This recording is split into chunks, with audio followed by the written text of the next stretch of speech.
Estamos na fase final, na reta final dessa investigação, inquérito aberto pelo Ministério Público Fluminense para apurar se houve ou não rachadinha no gabinete do vereador carioca Carlos Bolsonaro. Ele já estava, inclusive, esse inquérito na reta final no ano passado, mas aí houve a necessidade, na avaliação dos promotores aqui no MP Fluminense, de se ouvir, apurar e investigar um pouco mais. A acusação contra o parlamentar, o vereador carioca, é de que haveria prática de rachadinha junto a seus assessores na Câmara Municipal do Rio de Janeiro. Bom dia, senhoras e senhores. Hoje é 13 de setembro de 2024, são 8 horas da manhã. Sexta-feira 13, que não começa bem para Jair Bolsonaro. Começa a desmoronar uma ditadura da família Bolsonaro no Rio de Janeiro, que já dura uns 30 anos.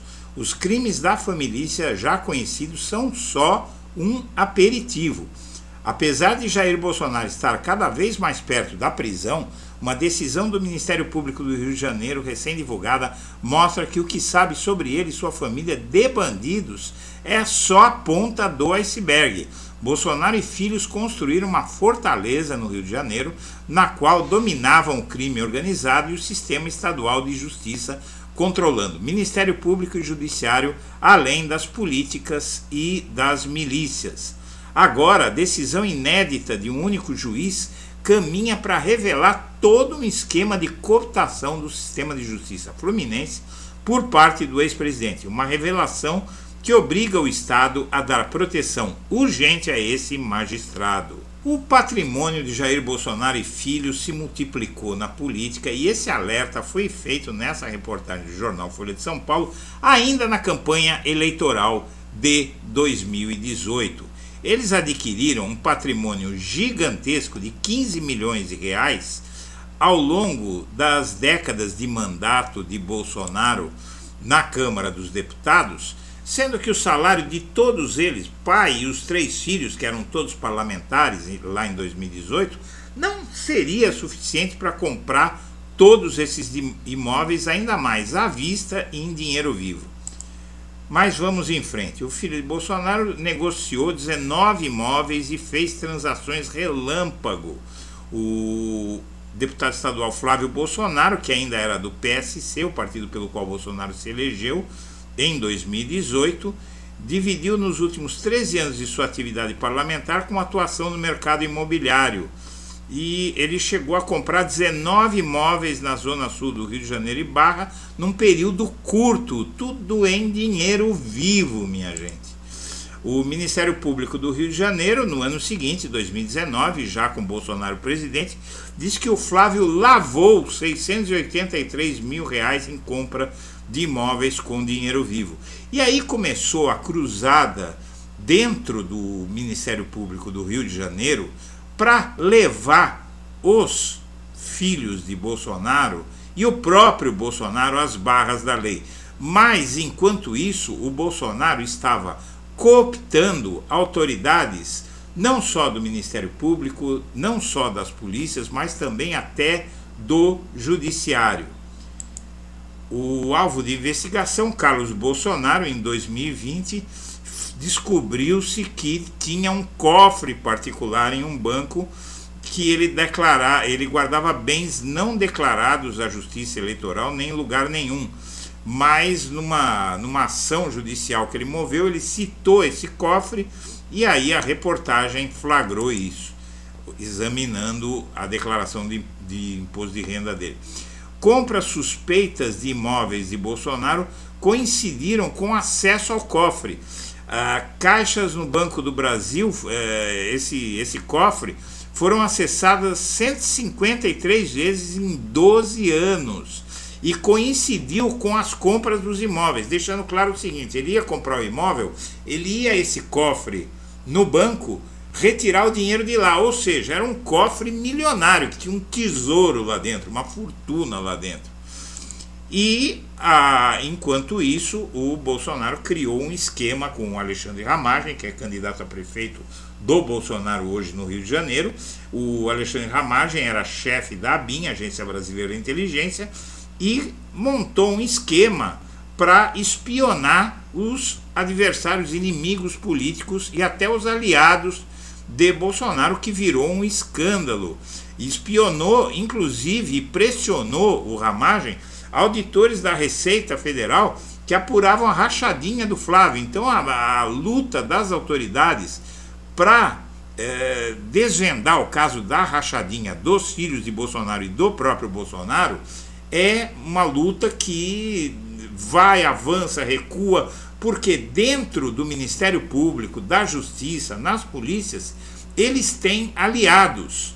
E isso agora acaba de ser desbaratado de novo, mas nós vamos chegar lá.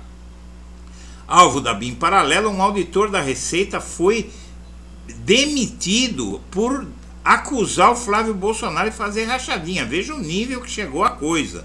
Não é? Eles colocaram ali alguém dentro da Receita para proteger a família Bolsonaro. E o Flávio Bolsonaro foi denunciado por lavagem de dinheiro e organização criminosa em 2020, e quando chega a 2022, o Tribunal do Rio de Janeiro arquiva a denúncia contra Flávio Bolsonaro no caso das rachadinhas. Ele acabou ficando livre por causa desse tribunal. Foi para o STF, recorreram ao STF, o STF confirmou a decisão do Tribunal da Justiça Fluminense. E aí, né, fica difícil. Ele cooptou o sistema de justiça do Rio de Janeiro, Ministério Público, tudo, não é? E o Ministério Público, o RJ, voltou à carga, porque o que se percebe em tudo isso é que o Ministério Público tinha gente que queria investigar e tinha gente que não queria. E quem não queria acabou assumindo o controle. Na época, no início do ano, o Ministério Público viu a operação contra Carlos Bolsonaro como último suspiro para o caso das rachadinhas. Foi o que os investigadores tentaram fazer. Nos materiais apreendidos pela Polícia Federal, uma planilha ou algo do tipo comprovou a rachadinha. Então a Polícia Federal foi lá, fez o que tinha que fazer, e o Ministério Público deu um jeito de arquivar o caso contra o Carlos Bolsonaro, enquanto denunciou 7 funcionários do gabinete. E o chefe do gabinete é que ficou como laranja, o culpado por tudo, e o Carlos saiu como eu não sabia de nada. Eles que roubaram aí o salário dos funcionários, entre eles roubaram a si mesmos, e eu não sei de nada. Tanto que esse colunista do portal Metrópolis, pobre do Carluxo, nunca soube que havia rachadinha no seu gabinete, não é? O que é uma piada, não é? E agora, um juiz viu essa ação do Ministério Público de arquivar a rachadinha, arquivar o processo contra o Carlos Bolsonaro e botar para cima, a culpa botar para cima dos funcionários e do chefe do gabinete. Veja, essa decisão mostra que os próprios funcionários estavam roubando a si mesmos para dar para o chefe do gabinete, e o Carluxo não sabia de nada. O magistrado apontou inconsistências na denúncia apresentada pelo MP, que enquadrou 7 funcionários do gabinete, mas poupou o filho do ex-presidente. É o juiz Thales Nogueira Cavalcante, da primeira vara criminal especializada do Tribunal de Justiça do Rio. Devolveu ao Ministério Público do Rio o inquérito que investiga a prática de rachadinhas no gabinete do Carluxo. Na última semana, o Ministério Público denunciou 7 funcionários do mandato parlamentar pela prática, mas pediu encerramento da investigação contra o filho do Bolsonaro por não ser possível identificar nenhum indício de crime.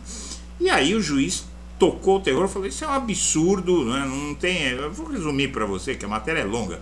É um absurdo, não tem sentido. Tinha a investigação de plano de saúde que ele pagava com dinheiro da rachadinha e vocês não incluíram. Apontou uma série de inconsistências, devolveu o inquérito e mandou os caras investigarem direito. Veja só isso.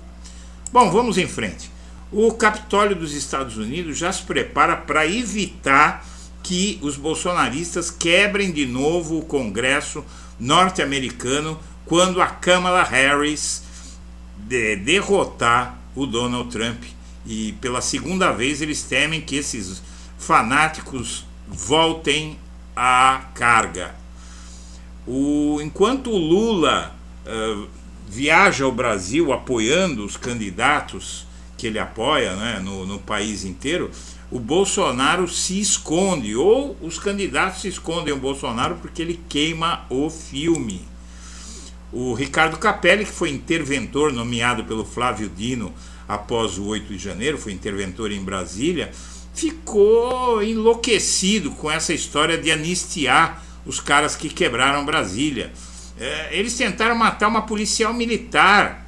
Ele fala, eles eram muito violentos, eles derrubaram o policial do cavalo, espancaram o policial, jogaram uma mulher, policial militar, do alto de uma marquise. Uma coisa inacreditável isso, e revoltante. Candidatos de direita continuam controlando os evangélicos, controlam 2/3 das capitais, em 2/3 das capitais os evangélicos.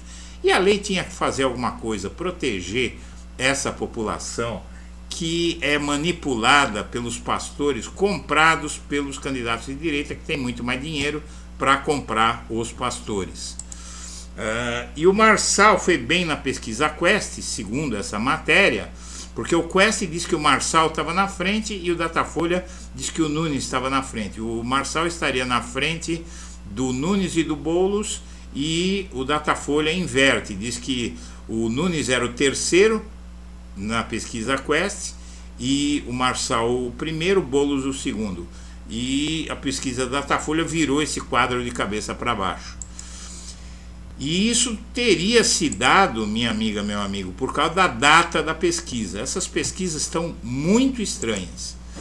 Bom, a Alemanha, esse ministro de Assuntos Digitais da Alemanha, Volker Wissing, diz que na Alemanha não tem moleza para o X e na Europa, e que eles divergem totalmente dos Estados Unidos, que acham que o Moraes violou a liberdade de expressão. A Europa está querendo também fechar o X por lá. E o Lula vai liderar um movimento mundial contra o crescimento, o avanço da extrema-direita no planeta, junto com o primeiro-ministro da Espanha. É realmente uma honra para nós, e o Lula, enquanto aqui não é valorizado, no exterior o Lula é uma celebridade homenageada em todos os fóruns. Senhoras e senhores, eu agradeço a atenção e deixo meu abraço para todo mundo.